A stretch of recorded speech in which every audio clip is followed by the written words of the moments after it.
welcome back to my show. Today is an extremely special episode because I do not have an author with me today. Now, you may all be wondering, well, if you do not have an author today, why is it so special? Well, here's why. My very own friend Taylor is here with me today, and she is an amazing young writer, and she's going to be talking to me about her writing life, her writing process, and all the fun things you would ever want to ask a young writer.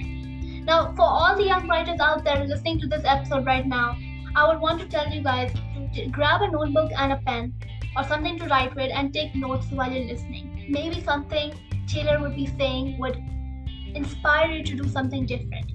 So anyways, let's get into it. Hi Taylor, how are you today? I'm good. How are you? I'm amazing. Thank you so much for taking your time to be on the show today. No problem. This is really exciting. Yep, I'm super excited to have you on. So please introduce yourself and maybe tell us a little bit about your hobbies and what genre of writing you like to write in. So, my name is Taylor, and I've been working on little writing projects for a long time. I know a couple people who are writers, and it's been interesting to talk with them and share ideas, and I'm really excited to keep working on my writing skills. I like writing fantasy because anytime I try to write like realistic fiction, I always inevitably end up adding like a magic cat or a portal to another universe. And I'm like, what? How did that get in there? That's amazing to hear. Mainly because I myself as a writer love writing fantasy, so that's one thing we have in common here. For me, in fact, I have the same issue when I'm writing realistic fiction. The same thing that you just said happens to me. I end up adding fantasy elements in the story. So I feel like we have a lot in common, but I really appreciate you telling us about what kind of stories you like to write and your hobbies. So now on to my next question for you. This is a kind of tricky question. It depends on which way I want to take this. Is being a writer a gift or a curse? If yes, how?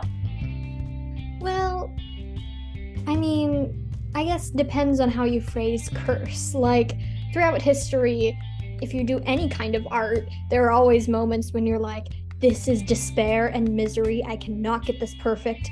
It is so hard. But, if you're a poet, you're like that. Or if you're a painter or a musician or anything. And I think being a writer, once you get into it, it's not that hard. You're just exploring your own ideas. And so I'd say it's a gift, really. That's amazing. That's very beautiful what you just said. Like, I love the emotions you portrayed into what you just said. I really connected with what you said, actually. That how you explained that writing is a gift. It's like not something you're born with, but something that you can achieve if you just try and experiment. Because, of course, writing is all about experimentation. Yes, it is. Now again, my next question is, what really made you start writing and what made you fall in love with it? Okay, so I think everybody in school at some point or the other has had to do a writing assignment in school. And one year at the very beginning of third grade, our teacher told us to write about our summer, like teachers tell you to. And I bet most of my classmates wrote I went to summer camp, I went to the pool.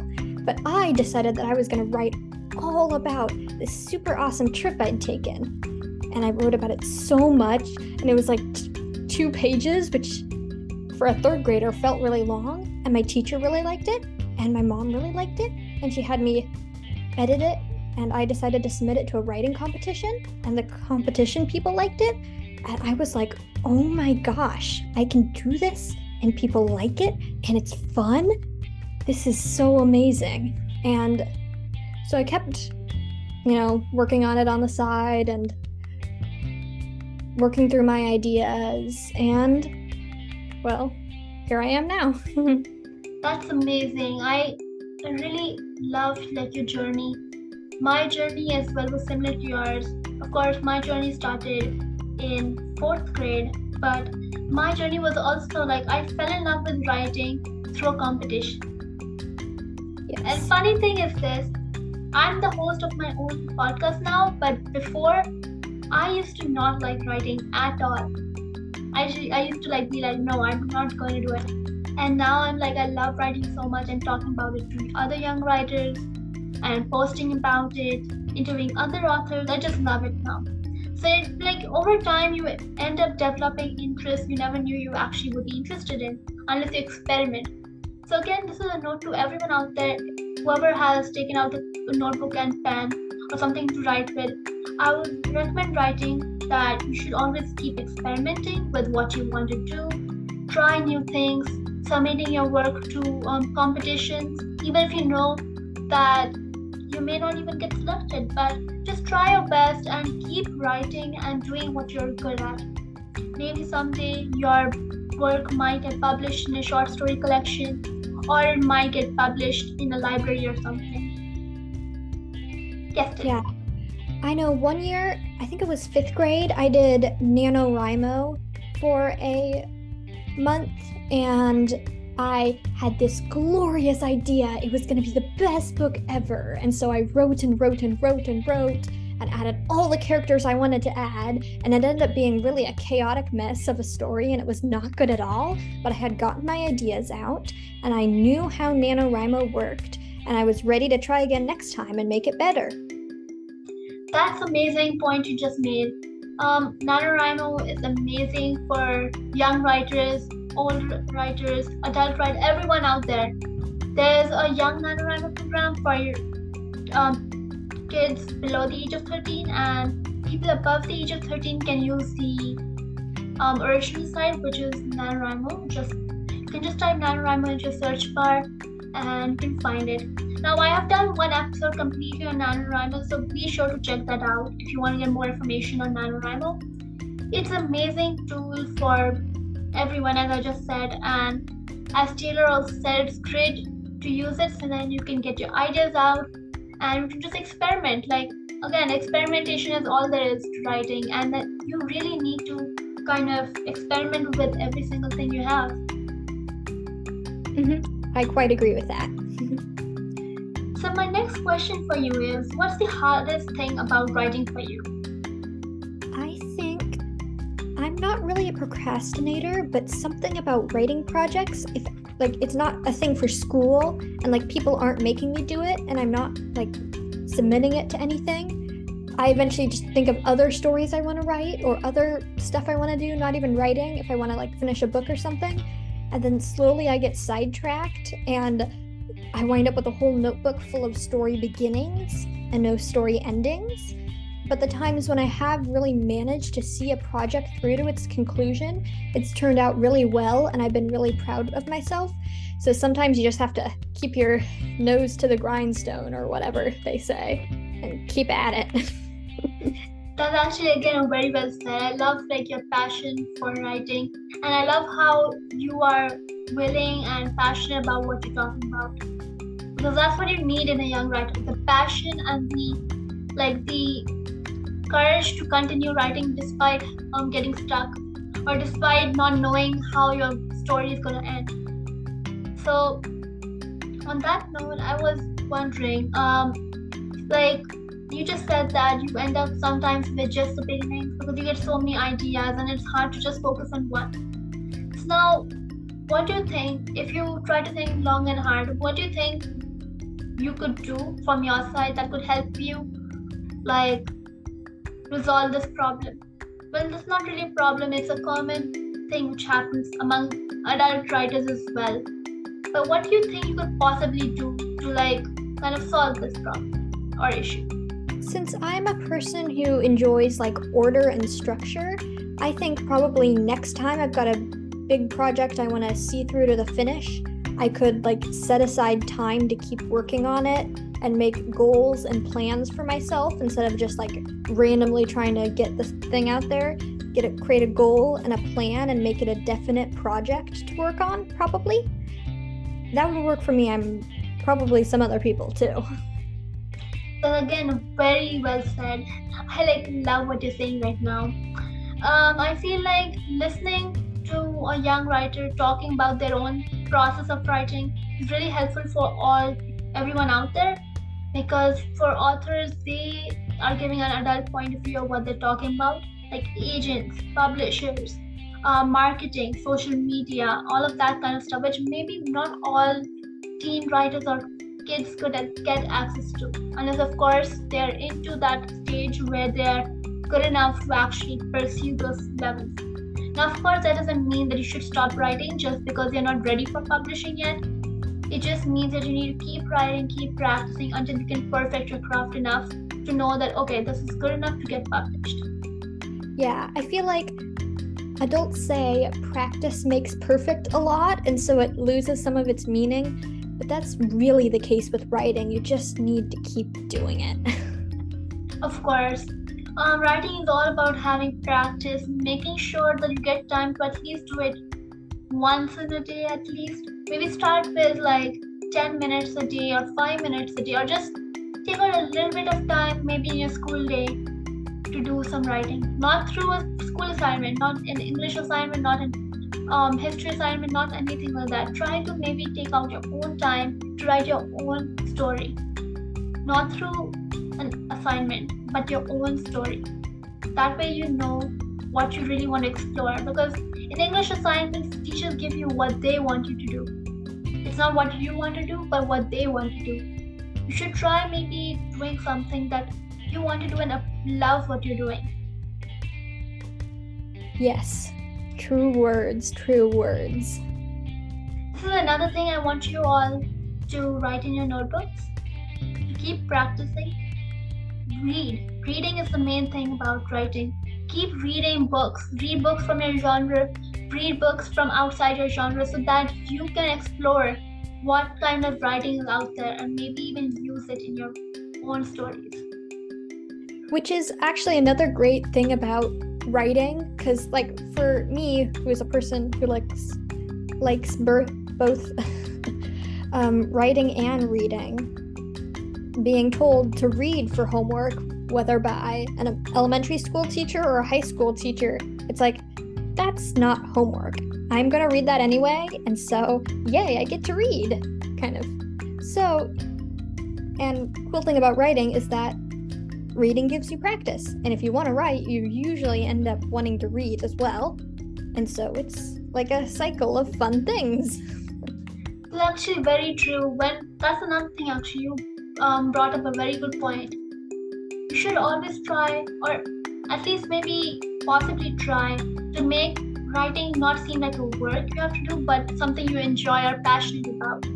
Again, passion is all about writing. You need to be passionate about what you do. You cannot be half-heartedly writing a novel about adventure if you're not really interested in what you're writing about. Or let's say you're an elementary student and you're writing with a high schooler. Now, unless you have high school connections, you will not be able to get the realisticness of the characters or the plot you're trying to convey as an elementary student.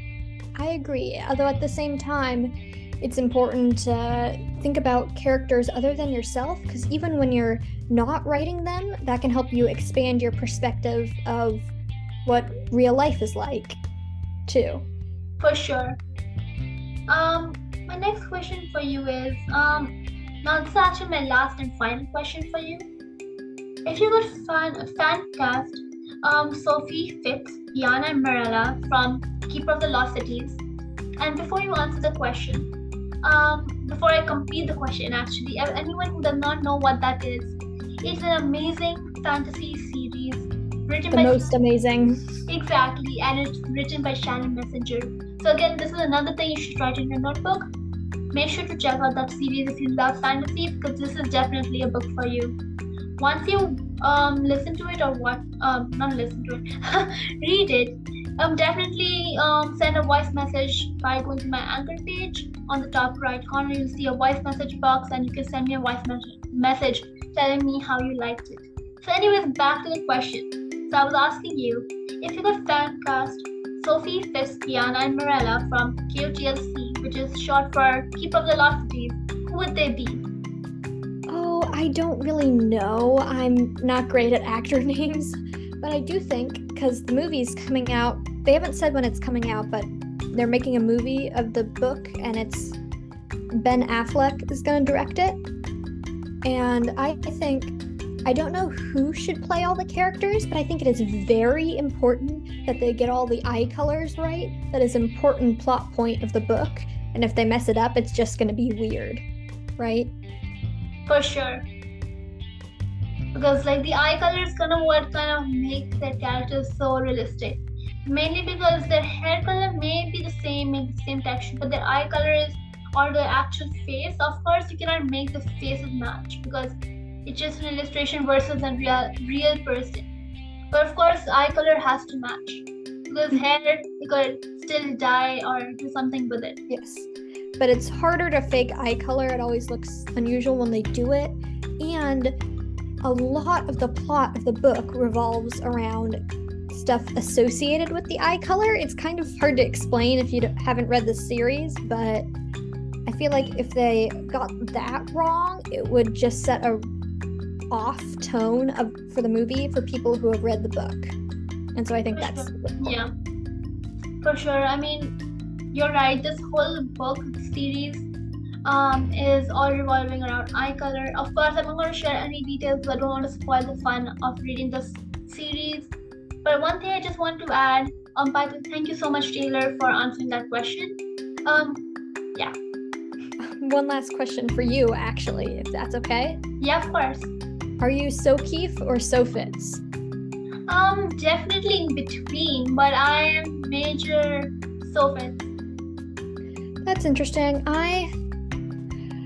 I'm not quite sure where I stand, but I think it's going to be one of them or the other. The author is definitely leaning in that direction, so it'll be interesting to see how that plays out.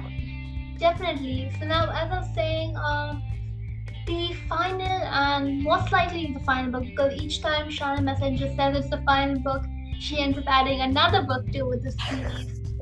So anyways, the 10th book is going to be coming out in November 10th, if I'm not wrong, 2022. So be sure to pre-order. You can pre-order it now. It's called Stellar Loom. I'm pretty sure there's a couple chapter preview available for free on the Simon & Schuster website, I think. Yeah, go. That's another thing actually. This is the reason I told you guys to get out your notebooks, because I knew that there would be a lot of stuff you'd be talking about that could be useful for you. Now again, as Taylor just said, you should definitely go to the Simon & Schuster website and search up Stellar Loom, and you can find all, basically the preview or the synopsis kind of what the book is about. Now, of course, I would recommend reading that only if you have read the previous books. If you haven't, what are you guys waiting for? You guys should definitely check those out. Definitely borrow them from your library, Target, wherever you buy your books from. So yeah. Yeah, thanks for interviewing me. Thank you so much for being here. I had a great time. So yeah, guys, this was a fun convo. Sorry to interrupt you. No problem. Okay, so guys, that's the end of the episode. Thank you so much for being with us today. And I am so excited for upcoming episodes. I hope you enjoyed, and I'll see you all next time. Bye guys.